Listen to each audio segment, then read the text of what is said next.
Gold, trusted gold buyers. మీరు తాకట్టు పెట్టిన బంగారాన్ని విడిపించి ఈ రోజు ఉన్న మార్కెట్ ధరకు కొనబడను. ఇప్పుడు డ్రెస్సింగ్ ఫారెన్ కల్చర్ అంటున్నారు కదా. అసలు అంటే కొంతమంది హిస్టరీ తెలిసిన వాళ్ళు, మన పాస్ట్ గురించి తెలిసిన వాళ్ళు, వాళ్ళేం మాట్లాడారు అనంటే, ఒకప్పుడు ఆడవాళ్ళ డ్రెస్సింగ్ అనేది అది రవిక కూడా వేసుకునేవాళ్ళు కారు చీర అలా కట్టుకునేవాళ్ళు, చాలా వీరత్వం ధీరత్వం ఉన్నవాళ్ళు అలా ఉండేవాళ్ళు. కానీ ఈ బ్రిటిష్ వాళ్ళు, ఈ మొఘళ్ళు ఇక్కడికొచ్చి రూల్ చేయడం ద్వారా వాళ్ళు ఫస్ట్ కన్నేసింది ఆడవాళ్ళ మీద. దాంతో భయపడిపోయి మగవాళ్ళు ఆడవాళ్ళని ఇన్సిస్ట్ చేయడము, ఇట్లా అది స్టార్ట్ అయింది ఆ కల్చర్. ఇప్పుడు కల్చర్లో ఏది మారాలి? అటు నుంచి బ్రిటిష్ వాళ్ళ నుంచి, మొఘళ్ళ నుండి వచ్చిన ఆ బ్యాడ్ మేనర్, ఆ చూసే దృష్టికోణం ఆడవాళ్ళని, అంతకుముందు కూడా అదే డ్రెస్సింగ్ వేసుకున్నా కానీ అలాంటివేవి జరగలేదు. కానీ ఈ కల్చర్ బయట నుండి వచ్చిన ఏ కల్చర్ ఉందో అది కదా మారాలి. అంతకుముందు అలాంటి డ్రెస్ వేసుకున్నప్పుడు అలాంటివి ఏమీ జరగలేదు అని చెప్పడానికి మన దగ్గర ఎటువంటి స్టాటిస్టిక్స్ లేదు. ఆ రోజు జరిగిన న్యూస్ వెబ్సైట్లు మన దగ్గర ఏమీ లేవు. మన ఊరికే ఒక మాట వరుస కనుక్కున్నాం. ఉండొచ్చు, కానీ అది మన కల్చర్లో డ్రెస్సింగ్ గురించి కూడా లేదు, ఏం లేదు. అప్పుడు వాళ్ళు వేసుకునే డ్రెస్సింగ్ కొంచెం బానే ఉండేది. మీన్స్ ఏదో ఇలా రవికలా కట్టేవాళ్ళు, అంత నిండుగా ఏం కప్పుకోలేదు. ఇక్కడ అసలు పాయింట్ మీరు అర్థం చేసుకోవాలి. ఒక ఏంటంటే, నిజంగానే అందరు మహిళలు కూడా ఈ రోజుకి అలాగే రవికలు లేకుండా మీరు అన్నట్టుగా ఓన్లీ చీరతోనే వినండి, పూర్తిగా వినండి. అందరు మహిళలు కూడా ఒక 10 ఏళ్ల నుంచి అలాగే ఉన్నారు. మేము కూడా పిల్లలు కూడా పెరిగేటప్పుడు తల్లుల్ని అలాగే చూస్తూ పెరిగినప్పుడు, వాడికి బయట అలా చూసినప్పుడు, అంటే తల్లిని అలా చూస్తూ పెరిగిన వాడికి బయట అలా పెరిగిన ఇది ఉండదు. అప్పుడు ఏమవుతుందంటే నార్మల్గానే ఉంటుంది. ఓకే, ఇప్పుడు మీరు కేరళ పోయారు, చాలామంది పాయింట్ కూడా వేసుకోకుండానే జరుగుతుంది. That is normal there. అక్కడ ఎవడు చూసి ఇది కావాలి. కానీ ఆ సినిమాని మన వాళ్ళు చూసి సంఘగారుస్తారు. ఎందుకు అంటే ఇక్కడ వీడికి ఇది కొత్త, అక్కడ వాడికి అది అలవాటు అయిన చోట నీకు సెడక్షన్ చెల్లదు, అది నార్మల్ అవుతుంది. కానీ అది తీసుకొచ్చి ఇక్కడ పెట్టినప్పుడు ఇక్కడ డిమాండ్ ఏర్పడుతుంది. ఈ డిమాండ్ని క్యాష్ చేసుకుంటున్న వాళ్ళ గురించి నేను మాట్లాడుతున్నాను తప్ప, ఇది మీరు నార్మల్గా ఎలా అయినా మీ స్వాతంత్రం. కానీ దాన్ని క్యాష్ చేసుకుంటున్నప్పుడు ఏమవుతుందంటే, మీరు కొంతమందిలో వ్యామోహం, రెచ్చగొట్టేతనము ఇవన్నీ కూడా పెంపొందిస్తున్నారు ఈ లేడీస్. వాళ్ళు అటువంటివి చేస్తూ ఒక పక్క, అంటే వాళ్ళకి ఇదే కావాలి. వీళ్ళలో కామం ఉంటేనే వాళ్ళకి మార్కెట్ ఉంది, వీళ్ళలో కామం లేకపోతే వాళ్ళకి మార్కెట్ లేదు. సో వాళ్ళు రెచ్చగొట్టేట్టు వాళ్ళ ఐటమ్ సాంగులు చేయడము, బూతులు మాట్లాడడం, బూతు పాటలు చేయడం, అన్నీ చేస్తూ ఇది తగ్గాలని చెప్పి వాళ్ళు మాట్లాడేది సూడో ఫెమినిజం అవుతుంది అంటున్నా. కాదు, అక్కడ దాంట్లో టెలికాస్ట్ అవుతూ ఉన్నప్పుడు అది కట్టే అని అక్కడ చెప్పగలిగిన ఆవిడ తనకి కొడుకుకి కూడా అలాంటివి చూడొద్దు, లేకపోతే అది తప్పు అని ఎందుకు చెప్పలేకపోతోంది అని అంటున్నాను. ఎందుకు చెప్పలేకపోతుంది? థ్యాంక్స్. మీ వారు మీరు పక్కన కూర్చొని ఇటువంటి సీన్ ఒకటి పెట్టుకొని, మీ వారికి బాగా మంచి ఎక్స్పోజింగ్ సీన్ ఏదన్నా వచ్చినప్పుడు, లేకపోతే మంచి ఏ సర్టిఫికేట్ సినిమా వచ్చినప్పుడు ఇలా చూస్తున్నప్పుడు, ఏయ్ నువ్వు చూడు కానీ కామంతో చూడకు అని చెప్తారా? ఏదైనా చూడాలి, కానీ దానికి మనము ఇన్ఫ్లుయెన్స్ అయిపోవడం ఏంటండి? నీ మీద నీకు కంట్రోల్ లేకపోతే అది నీ తప్పు, నువ్వు బుద్ధి మార్చుకో. నేనేంటి చెప్పడం నీకు? నీకు తల్లిదండ్రులు పెంచారు కదా, నీ తల్లిని చూసి నువ్వు పెరిగావు కదా. ఆ తల్లి చిన్నప్పటి నుంచి ఎలా పెంచితే ఆటోమేటిక్గా కొడుకు వస్తాయి కదా. ఎందుకు రాలేదు అంటే నేర్పించలేదా నీ తల్లిదండ్రి నీకు? నా తల్లిదండ్రి అదే నేర్పించారు, అటువంటి దరిద్రాన్ని చూడకు అని. మరి మీరు మీ పిల్లలకి రేపు ఎలా నేర్పిస్తారో నాకు తెలియదు. అది చూడకు అని, అది చెడు భావంతో చూడకు అని ఎందుకు చెప్పలేదు మీకు? చెడు భావంతోనే చూడాలి అని వాళ్ళు షూట్ చేస్తున్నారు, లేకపోతే అటువంటి సీన్లు ఎందుకు పెడతారు? మీకు చెప్పనా నిజంగా జరిగేది ఏంటో? ఈ సినిమాల్లో అత్యాచారపు సీన్లు జరుగుతాయి కదా, వాడు విలన్ వచ్చి దాన్ని ఇట్లా పీకి ఇవన్నీ చేస్తుంటే వెనకాల పాపం అని మ్యూజిక్లు వేస్తుంటారు. అరే అందరూ జాలి పడండి రా, పాపం అమ్మాయిని ఎంత చేస్తున్నాడు, ఈ విలన్ని చంపేద్దాం అనే కోపం ప్రతి ఒక్కరిలో రావాలనే ఒక భావంతో, ఇది చెడు అని చూపించడానికి అనే ఒక భావంతో తీశాడు అని అనుకుంటారు చాలామంది. కానీ నిజమైన ఇంటెన్షన్ ఏంటి తెలుసా వాళ్ళది? ఇగో ఈ సీన్ల కోసం ఎక్కువ వస్తారు జనాలు.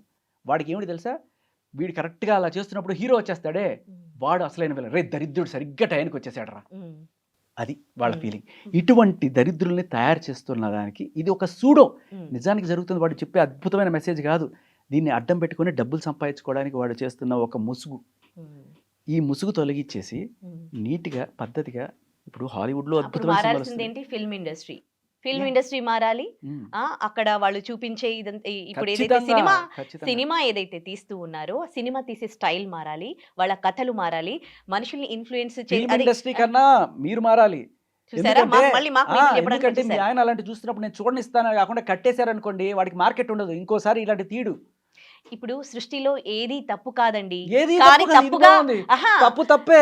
నేను నా కొడుకుకి చెప్తాను చిన్నప్పటి నుంచి. ఏమని? ఆడపిల్లలకి ఇప్పుడు ఆడపిల్లలకి ఎలాగా చెప్తారో, ఉమ్. అమ్మ నిండుగా బట్టలు వేసుకోవాలి, బయట మగాళ్ళు ఇట్లా ఉన్నారు అది అని. మగాడిని చిన్నప్పటి నుంచే పెంచేటప్పుడే మగాడికి చెప్పాలి, ఉమ్. నాన్న ఆడపిల్ల శరీరం అంటే ఉమ్. అవి ఎక్స్పోజింగ్, అవి సెక్షువల్ పార్ట్స్ కాదు, ఇది- మీ మగాడికి జన్మనిచ్చేదే ఆడది, ఆడదాన్ని పెద్దగా అయ్యాక కూడా నువ్వు అదే రెస్పెక్ట్ తో చూడు అని చెప్తాను. నేను చెప్తాను అట్లా. అంటే ఇక్కడ నాకు ప్రాబ్లం ఏమవుతుందంటే మగాడికి కూడా చెప్పాలి. అదే. అది ఇప్పుడు తప్పు చేస్తున్న మగవాళ్ళని కూడా మార్చే బాధ్యత ఆడవాళ్ళది ఉంది, మీలా మాట్లాడుతున్న మగాళ్ళది కూడా ఉంది. ఎంతసేపు ఆడపిల్లలు ఒక తల్లిని చూసిన కోణంలోనే ఒక ముమైతకాన్ని కూడా చూడమంటున్నారు, అంతే కదా? అంతే కదా? ఒకవేళ గనక తల్లిని చూసిన కోణంతోనే ముమైతకాన్ని చూస్తే ముమైత్ ఖాన్ ఎలా ఉన్నా మీ బుద్ధి మీద ప్రాపర్ గా ఉండమని నేను చెప్తున్నాను. అదేంటున్నా ముమైత్ ఖాన్ ఎలా ఉన్నా నిన్ను ఎవరైనా రెచ్చగొట్టినా, నీ సంస్కారము, నువ్వు చిన్నప్పటి నుంచి పెరిగిన వాతావరణము, నేను ఎట్లా ఉన్నానో అది మర్చిపోకు. ముమైత్ ఖాన్ ఎలా ఉన్నా నేనేం చెప్పమని అంటున్నా.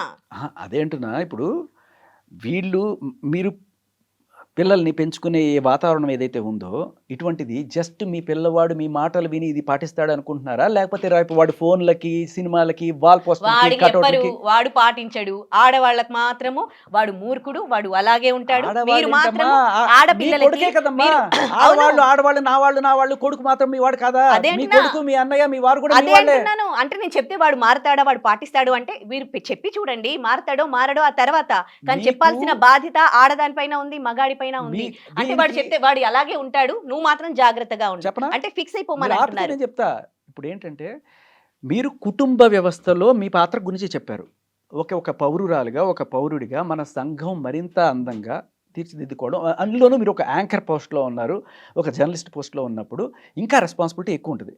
ఓకే, ఇప్పుడు మనం మాట్లాడాల్సింది నాట్ జస్ట్ కుటుంబం, మన పిల్లలు, మీ పిల్లల్లాగా నా పిల్లలు, ఇంకా ఎదుటింటి వాళ్ళ పిల్లలు, ఈ నెక్స్ట్ జనరేషన్ ఏదైతే ఉందో విచ్ ఇస్ వెరీ వల్నరబుల్. అంటే ఒక 13 ఏళ్ల నుంచి ఒక 25 ఏళ్ల లోపు పిల్లలు ఎవరైతే ఉన్నారో ఇవి చూసి చెడిపోతున్నారు అని భావిస్తే తల్లి చెప్తే నిజంగానే ఆగుతున్నారా, తండ్రి చెప్తే నిజంగానే ఆగుతున్నారా, లేదు అంతకు మించి వీళ్ళ మీద ఈ ఇన్స్టాగ్రామ్ ఇన్ఫ్లుయెన్స్, సినిమాల ఇన్ఫ్లుయెన్స్ ఉంది అని అనుకుంటే ఇటువంటి విషయాన్ని మన దేశంలోకి మన ప్రాంతంలోకి రానివ్వకుండా మనం ఆపుకోవడం కరెక్టా కాదా? అదే నేను అంటున్నాను. లేదు అవన్నీ రానివ్వండి, చెడిపోయే వాళ్ళు చెడిపోనివ్వండి, నా కొడుకు అప్పుడు ఆగకపోతే ఆపే ప్రయత్నం చెయ్యాలి. ఆ దిశగా ఎవరైనా ప్రయత్నం చేస్తున్నారా? ప్రయత్నమే కదా. ఏమండి మీకు నచ్చితే మీరు డీసెంట్ గా వేసుకోండి, మీకు ఎట్లా కంఫర్ట్ ఉంటే మీరు వేసుకోండి. మీకు జీన్స్ ఇష్టమో మీరు జీన్స్ వేసుకోండి, మీకు షార్ట్స్ వేసుకోండి. వేరే వాళ్ళు ఇలాగే వేసుకోవాలని చెప్పడానికి మీకు రైట్ లేదు. ఎందుకు వేరే వాళ్ళ మీద మీకేం రైట్ ఉంది? మీ ఇంట్లోనే మీ అమ్మ నాన్న చెప్పింది మీరు వినరు, మీరు వేరే వాళ్ళకి చెప్పడానికి ఏమొస్తారు? మీ ఇల్లు దిద్దుకొని బయట ప్రపంచాన్ని దిద్దండి ఫస్ట్. చెప్పనండి ఉంది, ఎందుకు ఆ హక్కు ఉందని నేను చెప్తాను మీకు. ఓకే, మీరు ఎవరన్నా సరే ఒక గుడికి ఇన్అప్రోప్రియేట్ డ్రెస్ వేసుకొస్తున్నప్పుడు లేదు దాని కర్మ చస్తుందంటారా, లేకపోతే ఏమ్మా పద్ధతి ఏమండి గుడికి వేసుకొచ్చి అది కల్చర్, అది ఫాలో అవ్వాలండి, అది తప్పు. నీకు ఎవరైనా బికినీలతోటే ఎవరు వెళ్ళారండి, అలాంటివన్నీ మీరు మంది పిల్లలు ఉన్న చోటకి నేను ఒకటి చెప్తానమ్మా. రీసెంట్గా నాకే బాధ వేసింది. ఒక 13 ఏళ్ళు 14 ఏళ్ళు స్కూల్ పిల్లలు, ఆడపిల్లలు ఉన్నారు, మగ పిల్లలు ఉన్నారు, అందరినీ ఇక్కడ కూర్చోబెట్టారు, ఏదో ఫంక్షన్ తీసుకొచ్చారు. స్కూల్కి సంబంధించి ఏదో ఫంక్షన్ జరుగుతుంటే ఒక యాంకర్ మాట్లాడుకున్నారు వాళ్ళు, ఏదో బాంబేలో జరిగిన ఇన్సిడెంట్ అది. అయితే అక్కడ ఆవిడ ఇక్కడ దాకా వేసుకొని వచ్చి ఇలా నడుచుకుంటూ వెళ్తుంది ఆ పిల్లల మధ్యలో నుంచి. నేను రీసెంట్గా స్పోర్ట్స్ కామెంటరీ కోసం వెళ్ళినప్పుడు బాంబేలో జరిగిన ఇన్సిడెంట్ ఇది. వెళ్తుంటే ఈ పిల్లల్లో కొంతమంది ఆవిడకి ఆ మాత్రం సెన్స్ లేదా అని నాకు అనిపించింది. చూడండి పిల్లలకు కూడా అది అంటే ఆ బాడీని అదేంటో ఎక్స్పోజ్ చేస్తుంది అనే ఫీల్ డెవలప్ అవుతోంది చూడు చిన్న పిల్లల నుంచి. అంటే ఇప్పటి నుంచి అబ్బాయికి ఇబ్బంది అనిపిస్తోంది అని అంటే ఆ అబ్బాయి ఎలా పెరుగుతూ ఉన్నాడు అనిపించింది అసలు. అంటే కాదు, అంటే మన దగ్గర మారాల్సింది ఏంటి ఇక్కడ? ఒక మైనర్ వాడికి ఇంకా విచక్షణ ఏర్పడదు. ఓకే, మీరు మైనర్ కూడా ఇలాగే ఉండాలని, మైనర్ అనేవాడు వల్నరబుల్ కేటగిరీ. అప్పుడు ఏం చెప్పాలి ఆ మదర్? నేను చెప్తున్నా, వాళ్ళ అమ్మ ఖచ్చితంగా ఫీల్ అవుతుంది. సరే అబ్బాయి తెలుసో తెలియకో ఆ మాట అన్నాడు, కాకపోతే చిన్నపిల్లవాడు కదా తెలియదులే నేను చెప్పాలి అని చెప్పి, చూడు నాన్న అమ్మాయి డ్రెస్లో ఏం లేదు, నువ్వు దాన్ని తప్పుగా చూడొద్దు, వీడు బయటికి వెళ్ళిన తర్వాత మిగతా పిల్లలందరూ కూడా సంఘగడుచుకొని అమ్మాయిలు అమ్మడబడుతుంటే వీడికి అసలు అమ్మాయిలు అంటేనే చల్ అని చెప్పి పట్టించుకోలేదు వీడు. చదువులో బాగా ముందుకెళ్ళాడు, అలా పెరిగాడు. పెరిగిన తర్వాత వాడికి ఒక రోజున పెళ్లి చేశాడు. పెళ్లి చేసిన తర్వాత మరి పెళ్ళంతో కాపురం చేయడానికి వచ్చినప్పుడు వాడికి మామూలుగా వాళ్ళ తల్లిని చూసినట్టే అనిపిస్తుంది, ఆవిడని చూస్తే.